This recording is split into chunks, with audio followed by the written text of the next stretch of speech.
भारत की लोक कथाओं में कई डरावनी आत्माओं का जिक्र मिलता है, पर उनमें से सबसे खतरनाक मानी जाती है कर्ण पिशाचिनी।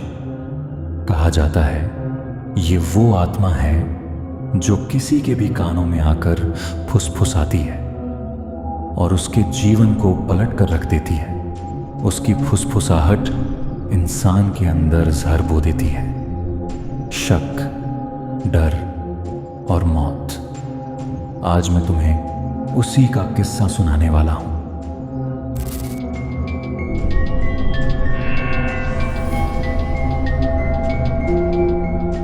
सदियों पहले उत्तर भारत के एक छोटे गांव में एक औरत रहती थी। वो सुंदर थी, लेकिन लोग उसे शक की नजर से देखते थे। कहा जाता है कि वो तांत्रिकों के साथ जंगल जाया करती थी। लोगों ने उस पर काला जादू करने का आरोप लगाया। भीड़ ने उसे घसीटकर चौपाल पर लाया और उसके कान काट डाले ताकि वो कभी मंत्र न पढ़ सके। वो खून में लथपथ जमीन पर तड़पती रही। मरते वक्त उसकी चीख पूरे गांव में गूंजी। तुम सबने मुझे अपमानित किया, अब मेरी आत्मा तुम्हारे कानों में बसेगी। मैं वो सब सुनाऊंगी जिससे तुम्हारे घर बर्बाद हो जाएंगे। यही वह रात थी जब जन्म हुआ कर्ण पिशाचिनी का।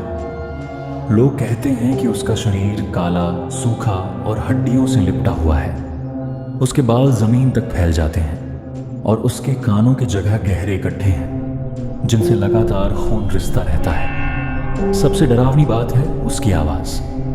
वो इतनी मधुर और मीठी होती है कि सुनने वाला रुक ही नहीं पाता। लेकिन उसी आवाज के पीछे छिपा होता है मौत का जाल।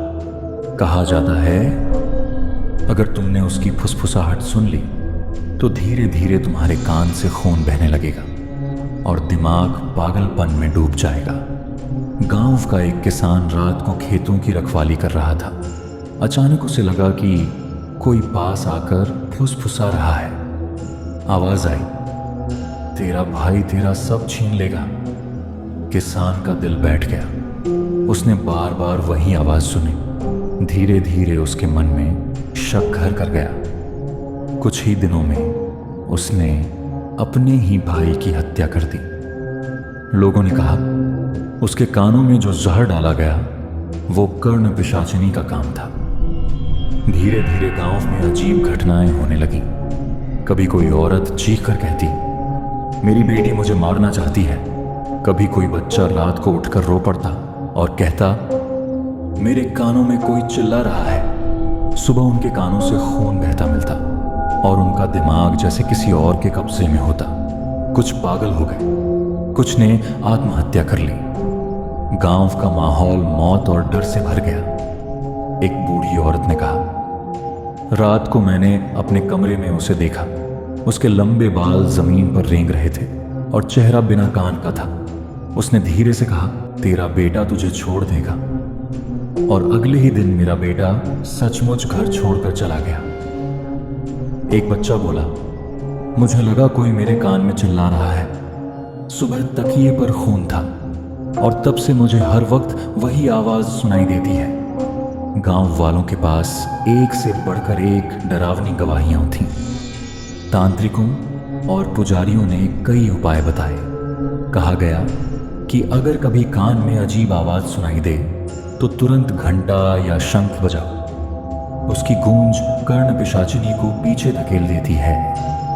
कुछ लोग अपने कानों में लोहे की अंगूठी पहनते तो कुछ लोग रात को सोते समय कान में कपास ठूंसते। पर सच्चाई ये थी, जिसे उसकी आवाज सुनाई दी वो कभी बच नहीं पाया। आज भी गांव वाले कहते हैं कि कर्ण पिशाचिनी मर चुकी नहीं है। उसका श्राप अब भी जारी है। कभी ट्रेन में अकेले यात्री के कान में आवाज आती है। कभी किसी होटल के कमरे में अंधेरे में फुसफुसाहट सुनाई देती है। कभी कोई सुनसान सड़क पर चलता है और उसे लगता है कोई बहुत करीब से बोल रहा है। और सबसे डरावनी बात ये, लोग बताते हैं अगर किसी ने उसकी फुसफुसाहट सुन ली तो मौत दूर नहीं रहती।